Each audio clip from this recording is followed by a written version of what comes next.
De hecho, la Constitución nos marca la responsabilidad y la ética de manejar personas como parte de un modelo de negocio. Desde los 17 años no he dejado de trabajar hasta la fecha. Hablar del riesgo reputacional creo que se ha vuelto algo importante también que puede evaluar el auditor, más aún que siendo que hoy en día el auditor se constituye como un asesor. Pero mi objetivo era entrar a Arthur Andersen, que en esos momentos, estamos hablando de hace más de 30 años, era una de las Big Four, por no decir que era la líder a nivel mundial en la parte de contabilidad, auditoría, consultoría. Un profesional de cualquier rama puede formarse como un buen profesional, pero si adolece de ese pilar fundamental que es conocer las finanzas, yo pensaría que no es una formación íntegra.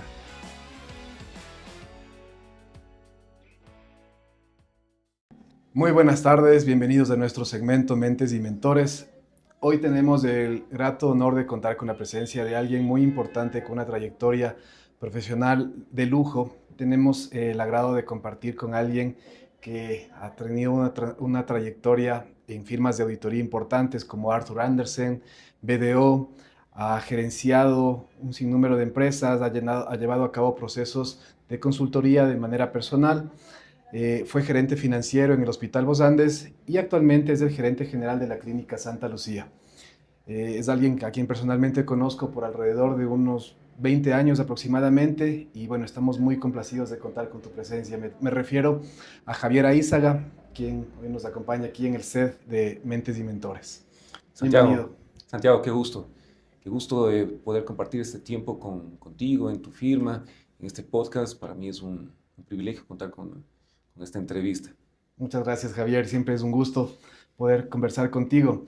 Bueno, tenemos preparado un esquema en el cual queremos aprovechar el bagaje de conocimientos y la trayectoria que Javier ha acumulado en todos estos años de trayectoria profesional y de conocimientos. Quisiéramos saber de manera inicial, Javier, ¿cómo marcó tu formación como auditor para poder hoy en día gerenciar empresas?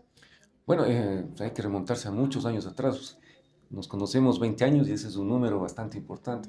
Y remontarme muchos años atrás para saber cómo empezó este tema sí es interesante. Tengo que hacer recuerdo de cuando mi señora madre terminaba el colegio.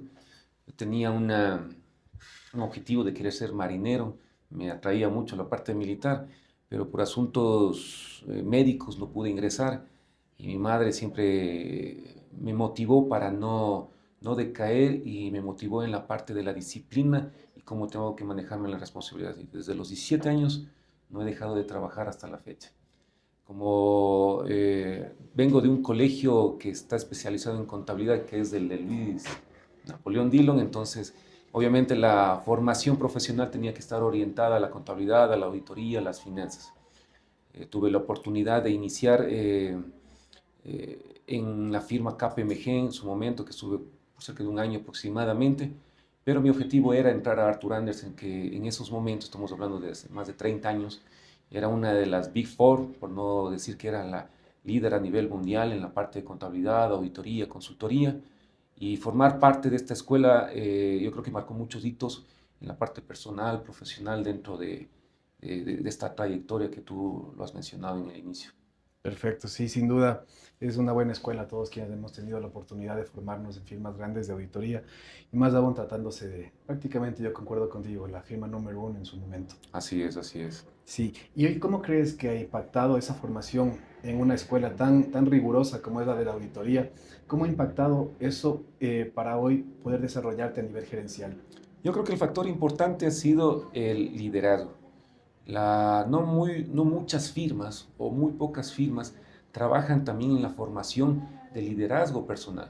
Si bien la Arthur o cualquiera de las Big Four, incluido también BDO, trabaja mucho en la parte técnica, en la parte de normativa, de cumplimiento de leyes y todo lo que nos marca en la parte profesional, pero el formar líderes yo creo que hace la diferencia con respecto a otras profesiones o a practicar nuestra profesión en otras empresas o en otras industrias.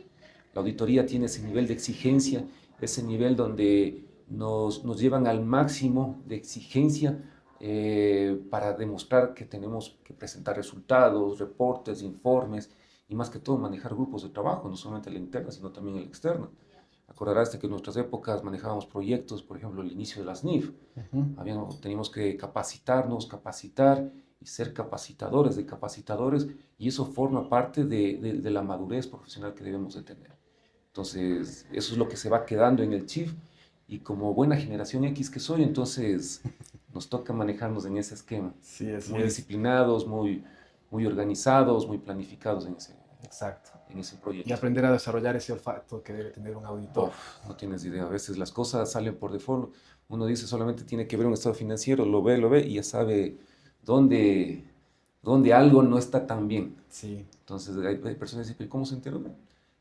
No es cuestión de que me lo digas, ya se sabe que algo pasa aquí o algo pasa de esta manera. Cuando te pasan un manual, un informe o algún proyecto, comienzas ya no ver lo malo, sino lo que tienes que mejorar.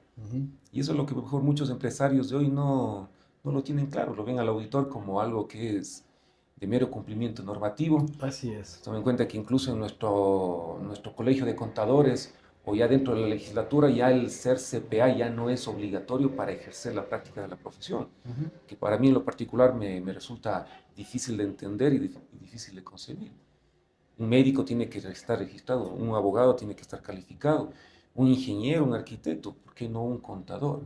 Claro, es importante que hayan situaciones que, a pesar de la coyuntura, potencien o repotencien la profesión y no retrocedan. Por supuesto.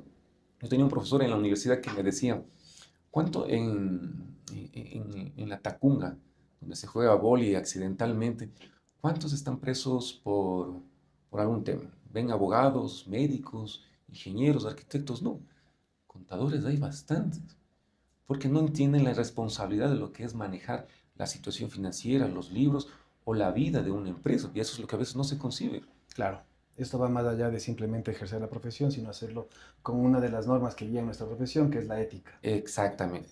Topamos un tema neural. ¿Qué es la ética? Todos decimos tenemos que ser éticos, pero ¿qué significa ser éticos? Conocemos muchos conceptos de fraude, de robo, de desfalco, de monopolio, pero todo está orientado a un entendimiento financiero.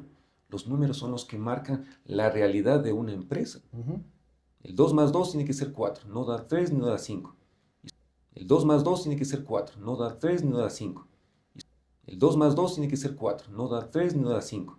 Y sobre los 4 tenemos que enmarcarnos en función de qué es lo que generó esa cifra o qué generó esa situación financiera.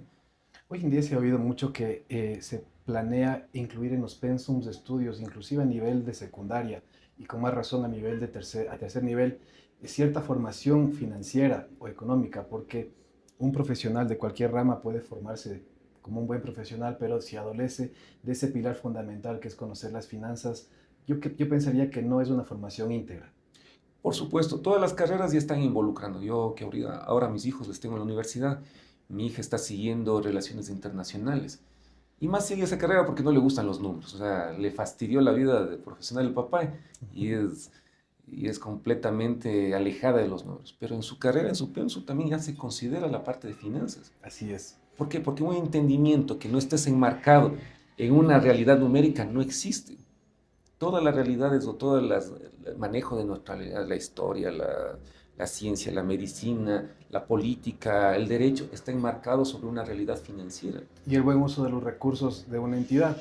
Mi hijo también está estudiando arquitectura, por ejemplo, y ha revisado o en ciertos aspectos se cuestiona algo de la optimización de los costos para llevar a cabo un proyecto, por ejemplo. Claro. Entonces, él ya va midiendo, claro que está empezando, va recién en tercer semestre, pero ya va, tiene una visión de cómo eso afectaría a su desenvolvimiento profesional. Por supuesto, imagínate, muchos negocios inmobiliarios o de proyectos arquitectónicos tienen que manejarse sobre la realidad de presupuestos para determinar si un proyecto es viable o no financieramente. Porque tú no haces las cosas por filantropía o porque se tienen que hacer, tienen que tener una realidad. Y como todo empresario lo que busca es rentabilizar los negocios, rentabilizar los proyectos. Esa es una realidad. Topas un tema importante que es de la filantropía. En un negocio, volviendo a la realidad que tú manejas ahorita, en un negocio en el que nos relacionamos directamente con la medicina y con la salud, donde tú te has desenvuelto en los últimos años, no podríamos decir que se maneja ciertamente con un concepto de filantropía, pero sí se maneja un concepto social. Por supuesto, por supuesto. Nosotros prestamos un servicio. Al Ujú. ser un prestador de servicios de salud, el objeto social en sí o per se está en el paciente. Porque lo que nosotros tenemos que precautelar no solamente que exista una buena atención, sino cómo cuidamos y nos responsabilizamos de esa persona antes, durante y después de un procedimiento dentro de una clínica o un hospital. Y hay veces que los médicos no conciben, cuando no son administradores de manera, de manera empresarial, que ese paciente se transforme en un cliente y a un cliente hay que mantenerlo. Porque ese paciente de pronto, si dependiendo de una patología, por ejemplo un glaucoma, ese paciente mínimo tiene que ser atendido una vez al año y tiene que hacerse ciertos exámenes para medir su presión ocular. Pero si un paciente fue atendido en un periodo X y no regresa después de 5 o 10 años, ¿qué hemos hecho? La responsabilidad social sobre ese paciente no ha sido manejada correctamente porque no le dijimos lo que tenía que hacer. Y a lo mejor en 5 o 4 o 6 años ya perdió la vista porque no se le explicó y no se le hizo ese tratamiento adecuado. Esa es la responsabilidad social. Por supuesto, porque jugamos con vidas. Correcto. De hecho, la Constitución nos marca la responsabilidad y la ética de manejar personas como parte de un modelo de negocio. Así es. Es importante en ese tema. En ese sentido, obviamente al tratarse de un tema de salud, uno no esperaría que un paciente se enferme constantemente, pero va la relación que tú haces entre conservar el cliente o dar un servicio, un seguimiento al cliente, a que esperar que cuando toque o cuando sea necesario regrese Exacto, o y toque estar la puerta. listos, y estar listos. Un concepto que estamos trabajando en la clínica Santa Lucía actualmente es la experiencia de la Santa Lucía. ¿Pero qué es la experiencia? Desde cuando el paciente ha recibido el primer tip de información sobre la clínica. Porque si está buscando algo es porque de pronto adolece de algo en su parte de salud. Luego cuando le recibes en la clínica. Luego el procedimiento durante un diagnóstico, una consulta, los exámenes, un procedimiento quirúrgico y luego el post-evento. Hay que hacerle un tratamiento, hay que hacerle un monitoreo, hay que hacerle un seguimiento y más que todo lo más importante en ese crecimiento para, para generar riqueza, porque es una empresa, dejando todas estas cosas, es la reputación, la parte de referenciación, porque si tú has hecho correctamente y le has tratado muy bien a ese cliente, te referencia a la familia, le referencia al amigo, le referencia a algún pariente, entonces eso es lo que nosotros tenemos y ahí generamos nosotros comunidad. Y otro concepto que hemos manejado, al ser la Clínica Santa Lucía vanguardia en la parte oftalmológica, nos abrimos más. Ahora generamos comunidad. Ya no somos la competencia del oftalmólogo Juan Pérez o del oftalmólogo, ¿cómo se llama? Ahora le decimos, no, vente para acá. Déjame compartir la tecnología, déjame compartir estos procedimientos de punta para que tú también realices procedimiento utilizando esquemas de vanguardia. Y hoy regresan porque comienzan a escuchar nuevamente la Santa Lucía de nuevas estrategias, de sus nuevos modelos de negocio, de sus nuevas inversiones tecnológicas en quirófano, en el centro de exámenes, de su relacionamiento o todas las cosas que hemos hecho con comunidad, no solamente oftalmológica, sino médica también, y cómo nosotros contribuimos a la sociedad. Entonces, dicen, yo me asistí hace unos 10, 15 años, voy a regresar a hacérmelo porque tienen en su memoria algo que no puede borrarse, que es una buena atención. Todo eso apunta a mejorar la reputación. Por supuesto. Volviendo al tema de la auditoría. El riesgo reputacional es uno de los riesgos que muchas veces ha sido dejado de ser observado. Como auditores evaluamos riesgos de liquidez, riesgos que la cartera caiga en default, un número de riesgos.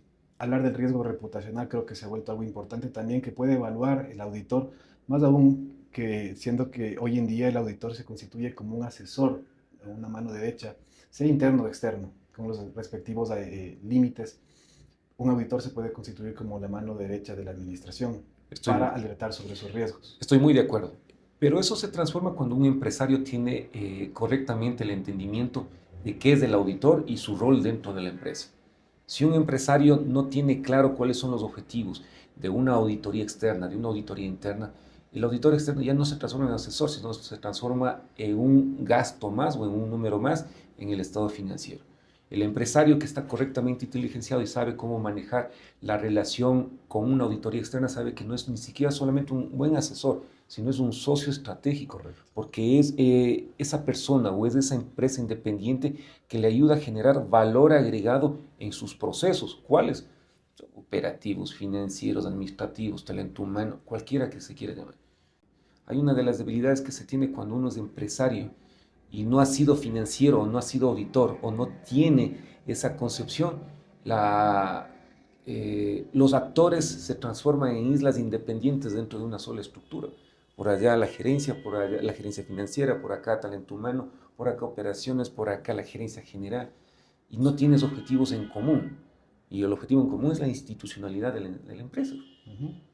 Y eso es lo que nosotros vemos ahora, hoy por hoy, que adolecen los empresarios. Lastimosamente, la comunicación y la tecnología que actualmente nos permite manejar nos proyecta a cosas muy, muy futuristas o que a veces no son aplicables en realidades particulares y no aterrizamos o no hacemos los cimientos de una estructura que una empresa debe de tener. Hoy en día, así como las técnicas de auditoría o el conocimiento ha venido despuntando, también lastimosamente los malos han crecido y han perfeccionado sus técnicas. Y es ahí cuando asesores, como en este caso el auditor, tiene que desarrollar esas habilidades como para poder alertar, identificar adecuadamente y soportarse con equipos externos, sean tecnológicos, legales, en fin.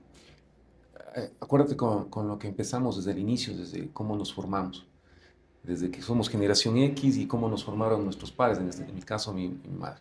La escuela que tuvimos. Nos formaron no solamente para hacer una auditoría, sino también nos formaron para ser líderes. Y ese liderazgo es el que nos permite transmitir un mensaje correctamente. El enviar una alerta en donde esa comunidad a donde tú quieres llegar la puedas orientar correctamente. Recordarás cuando empezamos con el proceso de implementación de las NIV en el Ecuador en el año 2008, 2009, 10. Tú seguías un curso de 8 horas y un mecánico al otro día era experto en NIV. Y esas eran las cosas con las que teníamos que nosotros enfrentar. Y los entes de control, Superincompañía, CRI y los empresarios no lograban entender que las NIV lo que hacía era tecnificar a tu profesional contable. Ya lo dejabas de hacer de un simple tenedor de libros o alguien que siempre era registrar las facturas, el empleado ad hoc del servicio de rentas internas, y ahora se transforme en el asesor financiero, en el analista financiero de la empresa. Demanda esto mucho más análisis, con un criterio mucho más perfeccionado y pulido desde el punto de vista no solo financiero, sino tienes que entender muchos aspectos estratégicos, por ejemplo, del negocio, como para poder adoptar ciertas particularidades de las NIF, por ejemplo. Exactamente, y ahí acabas de topar otro tema, las particularidades del negocio. ¿Y eso a qué te empuja? A que tienes que conocer tu negocio. Tú crees que porque trabajas en una empresa, sabes cómo funciona la empresa, y a veces no sabes, a veces trabajas años y no sabes ni dónde se generan las cuentas por cobrar, ni cómo se generan los ingresos, ni cómo se contabilizan las cosas. El sistema estuvo ahí. ¿Por qué se contabiliza? No sé, el sistema hace eso. ¿Pero por qué? Nadie sabía por qué. Ahora, las NIF y todo este avance que hemos tenido evolutivo en la parte del ejercicio de la profesión nos ha permitido ser más analíticos. Nos abrió un abanico de opciones para nosotros responsabilizarnos con el ejercicio de nuestra profesión y potencializarlo para las nuevas generaciones. Y no que sea el contador, sino el experto financiero, el socio estratégico de la empresa. Bueno, Javier, ha sido realmente interesante escuchar y destinar un tiempo para poder saludarte. Siempre es un gusto verte. Es un placer. Y bueno, tratar de estos temas que de manera breve son ciertamente apasionantes y esperamos que pueda ser útil para nuestra audiencia, para quien pueda servirse de todo ello y seguir todo lo que podamos aportar para que estos esquemas o estos espacios sirvan para motivar a las nuevas generaciones y a los empresarios para que también busquen esquemas que a lo mejor antes no lo tenían claro, por ejemplo, la auditoría, las finanzas, el contador, y cambien su forma de manejar el modelo de negocios. Así es. A veces las finanzas lo ven como algo en que cuánto generé de ingresos y cuánto tengo en el banco. Y a veces no se mide otras cosas. Mi recomendación para los empresarios actuales es un modelo basado en KPIs, por ejemplo, en indicadores, es clave. por ejemplo, indicadores de solvencia, indicadores de liquidez, indicadores de rentabilidad, indicadores en la parte operativa, cuánto te cuesta generar ingresos, cuánto te cuesta mantener a tus clientes. No es solamente vender, sino retener al O cliente. con escenarios de sensibilidad, ¿qué pasaría si? ¿Qué pasaría si pierdo o si hay una corrida de clientes o una salida considerable de un volumen de clientes? Imagínate, ahora situaciones catastróficas ya no son ajenas para nosotros. La pandemia marcó un antes y un después drástico y dramático. Hay muchos negocios que quebraron, hay muchos negocios que sobrevivieron con las justas, hay muchos empleos que se terminaron, hay muchas cosas que nos dejó enseñar, incluso desde el tema de la salud. Ahora somos más preventivos, ahora queremos estar más de la mano del seguro o de los chequeos o de los escenarios preventivos. ¿Por qué? Porque vimos que un familiar Ya nos murió, pasó. ya nos pasó, ya nos pasó. Y son riesgos que no estaban mapeados antes, ¿cierto? ¿Cuándo habías mapeado un riesgo de discontinuidad del negocio por la pandemia? Jamás. La otra vez Ni conversamos me joda. con uno, cuando mapeamos un riesgo, cuando estábamos a la interna en una junta de socios, a modo de broma, le pongo un mapa de riesgo y en la zona caliente, ISA. ¿Qué es ISA? Es un tema solamente era para llamar la atención y decir, Claro, un paro, o sea, nos acaba. a todos. Antes de la pandemia, acuérdense, hubo 15 días de paralización. Es terrible. Industrias como por ejemplo el turismo, el tema de los alimentos, los transportistas, la sufren. Y hay familias que están tras de eso. Tenemos clientes que todavía sufren los reveses que tuvimos que pasar en la pandemia. Empresas de transporte interprovincial, empresas de transporte de carga que prácticamente tuvieron que cerrar sus puertas o idearse formas o métodos para poder salir adelante. Pero eso, ¿a qué costo? Y hoy en día todavía se siente ese impacto Por fuerte. supuesto. Es que no terminamos de asimilar, porque fuimos como sociedad bajo un modelo de vivir el día a día. Nunca pensamos que algo malo nos va a pasar en el presente y en el futuro. Y por ejemplo, el auditor, ¿qué es lo que hace? O el analista financiero, proyecciones, modelos de gestión operativos actual y predictivos.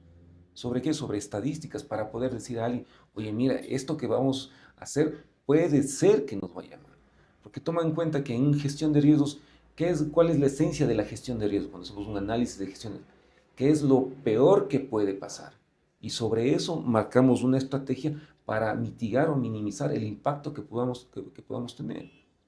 En la vida funciona igual. La vida es así. La vida es así. Hasta en la parte conyugal, o sea, cuando tú formas una sociedad, o sea, es una empresa la que formas. Tienes que evaluar profundamente a tu socio. Ahí es cuando son las cosas que no le hiciste caso a tu madre. Ojalá hubiese una maestría para manejar eso. No tienes... Sí, sí, sí. Sí, bueno, al menos en lo demás espero que nos haya podido ir bien, ya que de pronto los otros temas son un poco sensibles. Dando gracias a Dios nos ha ido bastante bien. Sí. Tú tienes éxito en tu proyecto, en tu emprendimiento, a mí en el ejercicio de la profesión. Tenemos muchos amigos con los cuales tenemos la oportunidad de compartir estos momentos y para mí sí es muy gratificante el poder aportar en estos espacios. Siempre un gusto compartir contigo, Javi. En algún momento que nos encontramos, en algún almuerzo o en espacios como estos, es un gusto saludarte siempre y te agradecemos nuevamente por compartir tu experiencia, tus conocimientos y tus consejos que sin duda van a ser útiles para estudiantes, para empresarios, para emprendedores, para gerentes, en fin. Es un placer siempre. Muchas Siempre gracias, Javi. Y esta es tu casa, bienvenido siempre. Gracias. Gracias.